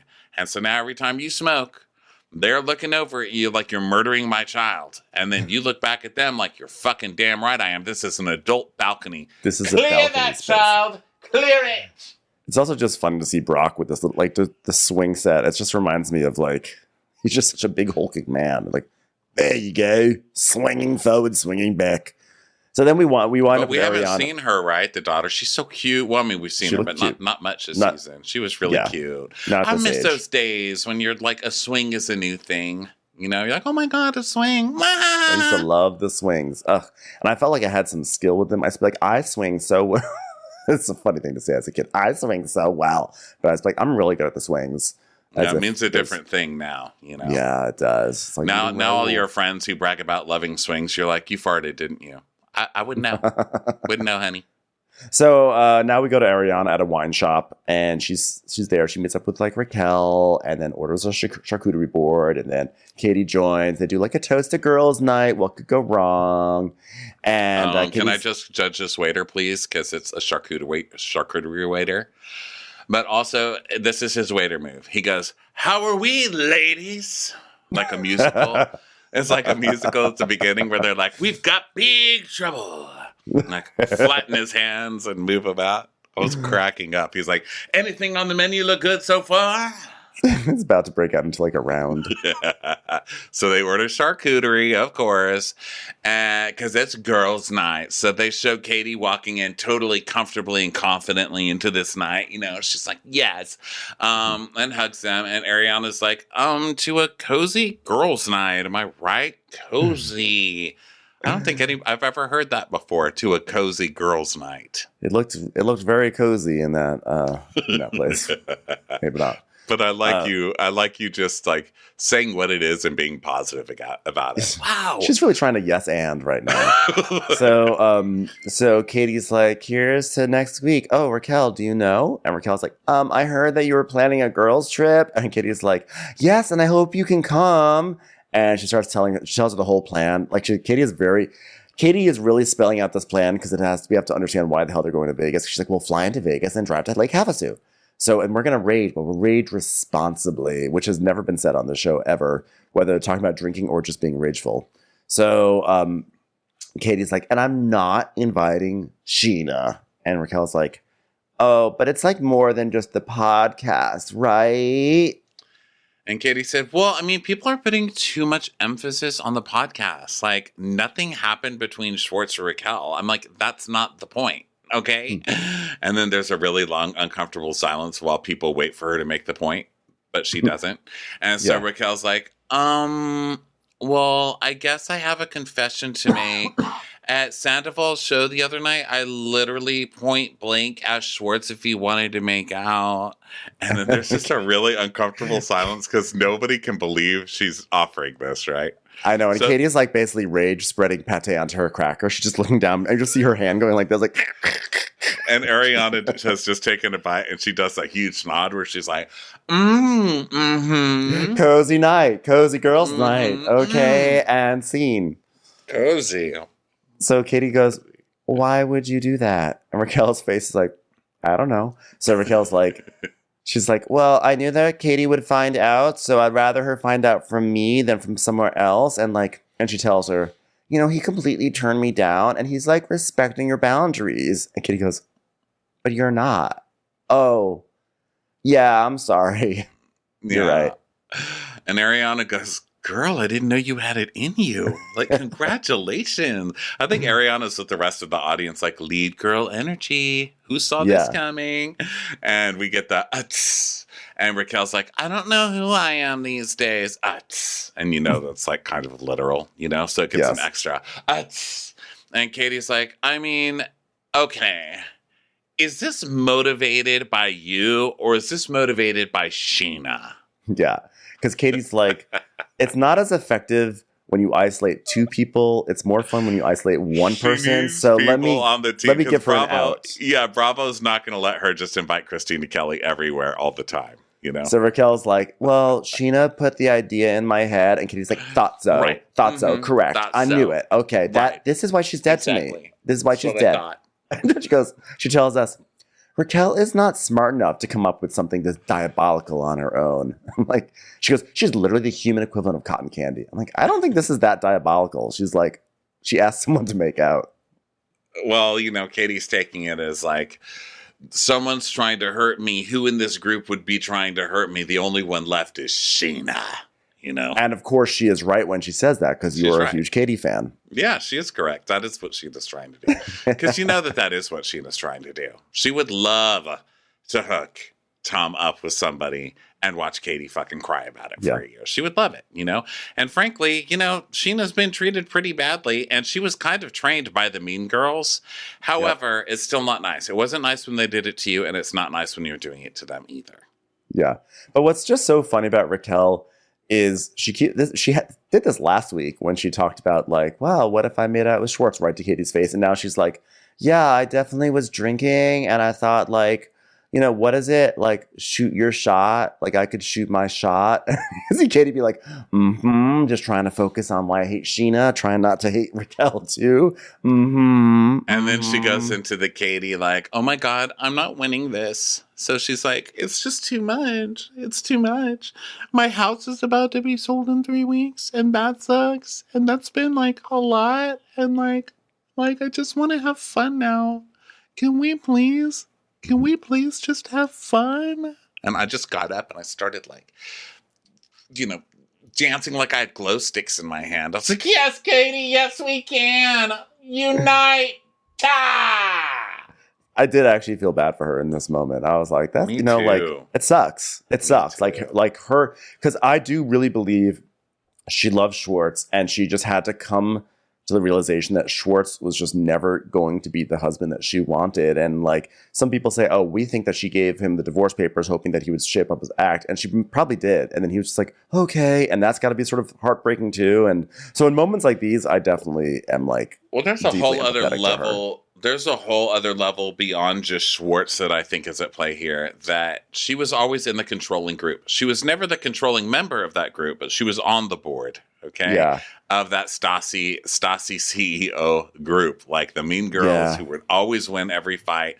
And so now she has just told this new girl, who she probably didn't even consider a threat, or, we haven't seen her consider her a threat for years, suddenly coming and being like, I'm going to make out with your boyfriend, whether you want me to or not. And I'll say it right to your fucking face on the girls' night we're having to make you feel better, And I think that's like a huge slap in the face, especially with the Tom thing going on. She's probably having an identity crisis, Yeah, I actually do think so. Like, I do think that like it sucks because she probably had a vision of what sort of future she wanted with Tom. And like, I don't know if she wanted to have kids or not have kids or whatever, but like if she did want to have kids, she now has to like restart that whole process. She has to give her some time to like heal from this divorce, and then she has to like meet someone, and like it just God, it does sucks. It does suck. But, so Ariana's like, let's have fun.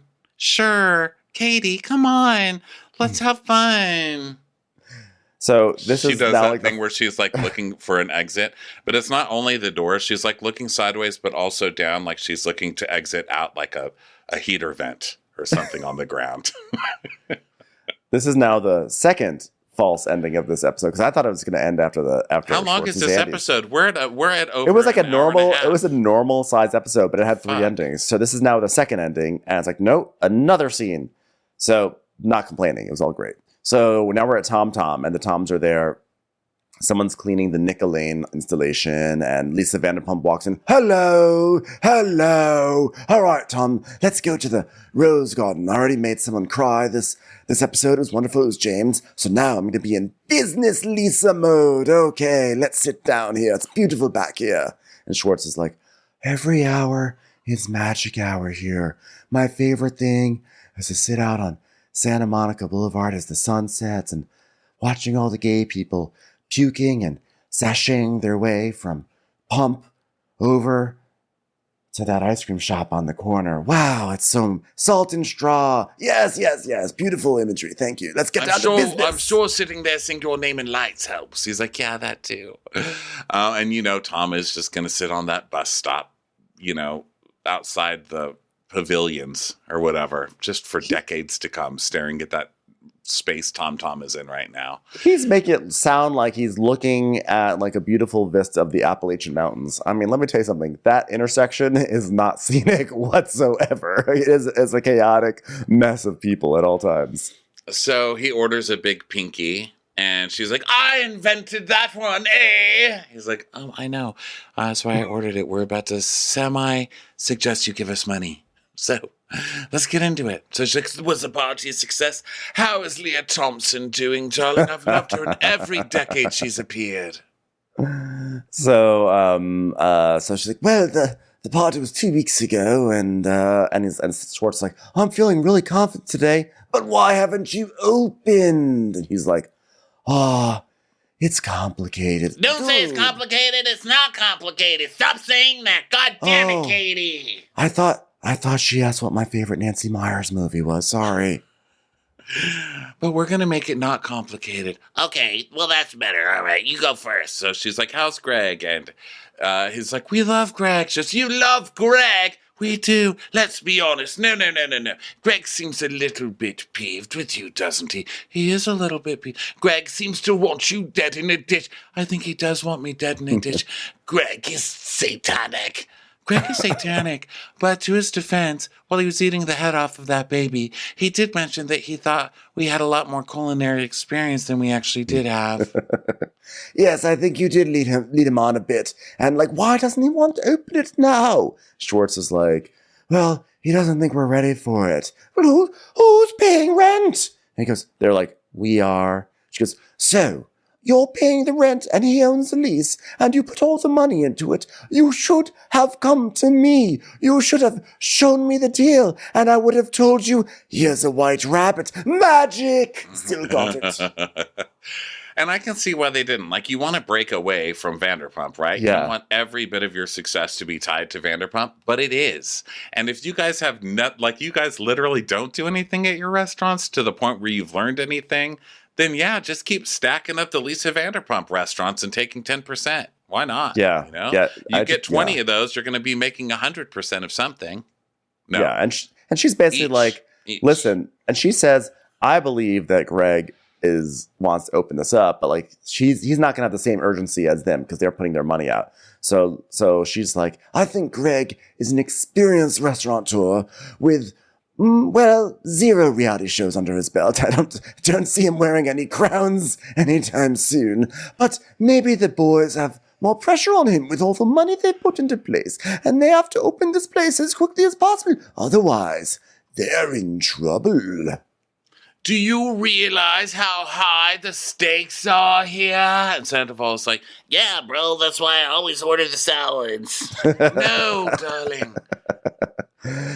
Dude, I can't sleep at night. I literally pace around my yard. I will stare into space because I'm so stressed, but that's mainly because I put 45 LCD lights into my room, or LED lights and LCD lights. What have you got to lose? Oh, your mother invested, didn't she? And he's like, yeah, and getting their money. Schwartz is like, yeah, and getting their money back is more important than my money. I'm just a cautionary tale of my marriage. I don't want to be that in my business. Look at me. I've literally turned into Bob Balaban right in front of your face. Oh my he's goodness. wearing his Bob Balaban glasses right now. He's like, oh. He's like, I'm a statistic. Oh my God. I'm a fucking statistic. Ooh, how exciting. I came here to be business, Lisa. But I broke another bird. God, I'm good. Listen, I've got nothing against Greg. He's been nothing but nice to me. But maybe this won't work together. So let's go forward and find a way that maybe Greg isn't involved.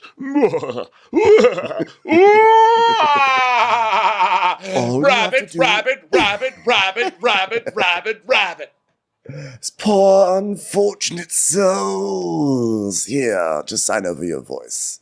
I think it's so funny that she's not even being subtle at all. I thought it was going to be like, oh, too bad you don't know anybody who could help you out of this dire situation. Would you call the car? And then wait for them to eventually come, with their fingers up like a Mervin's commercial on her big glass door as it Villa Rosa, like, open, open, open, open. So she could be like, boys, anything to ask me. So that was the cliffhanger. Are they going to go back into business with Lisa? I actually don't know the answer to this, and I'm excited to see how it unfolds. But we'll have to wait, I guess, for the next few episodes. So in the meantime, thanks everyone for being here. But I ate there the other day, and I liked it. I thought it was really good. I had a kale Caesar salad, some French fries. Everything we had was really good. So good for them. Proud of you boys for actually doing it. I didn't drink. I don't know why I didn't drink. That's the whole point in going there, right? Just to try the drinks. Well, that's We'll do it okay. next time. Yeah, I have to make my way over there. I just haven't done it yet. I'm lazy. I feel like I don't go to bars anymore, but I got to change that. I have to change that. So anyway, thanks everyone for being here. Thanks for watching on Crap is on Demand, and we will catch you on the next episode. Bye. Bye. Bye. Watch What Crappens would like to thank its premium sponsors. Ain't no thing like Allison King. Ashley Savoni, she don't take no baloney. Christy Wowardy Dowardy. Dana C. Dana Do. She's not just a Sheila, she's a Daniela. Itchels. Aaron McNicholas. She don't miss no trickolas. Hava Nagila Weber. Jamie. She has no last namey. Sipped some scotch with Jessica Trotch. She's always supplying. It's Kelly Ryan. Kristen the Piston Anderson. You're never alone with Lacey Monteleone. Let's give a kisserino to Lisa Lino. Megan Berg. You can't have a burger without the Berg. Sarah Greenwood. She only uses her power for good. Can't stop fanning over Tina Manning. The Bay Area Betches. And our super premium sponsors. Somebody get us 10 cc's of Betsy MD. We're taking the gold with Brenda Silva. Let's get real with Caitlin O'Neill. Don't get salty with Christine Pepper. Better do what she says. It's Elva Enriquez. Can't have a meal without the Emily Sides. Undo your fasteners. It's Aaron Kastner. Nobody holds a candle to Jamie Kendall. She's not harsh, she's Jill Hirsch. We will, Joanna Rockland you. My favorite Murdo, Karen McMurdo. We love him madly, it's Kyle Pod Shadley. Let's go on a bender with Lauren Fender. She's a good hobby. It's Lauren Hobgood. We want to hang with Liz Lang. The incredible edible Matthews sisters. Nancy Cease and Desisto. Give him hell, Miss Noel. She's the queen bee, it's Sarah Lemke. Shannon, out of a cannon, Anthony. Let's take off with Tamla Plain. She ain't no shrinking Violet Kuchar. Hey Prime members, you can listen to Watch What Crappens ad-free on Amazon Music. Download the Amazon Music app today. Or you can listen ad-free with Wondery Plus in Apple Podcasts. Before you go, tell us about yourself by completing a short survey at Wondery.com/survey.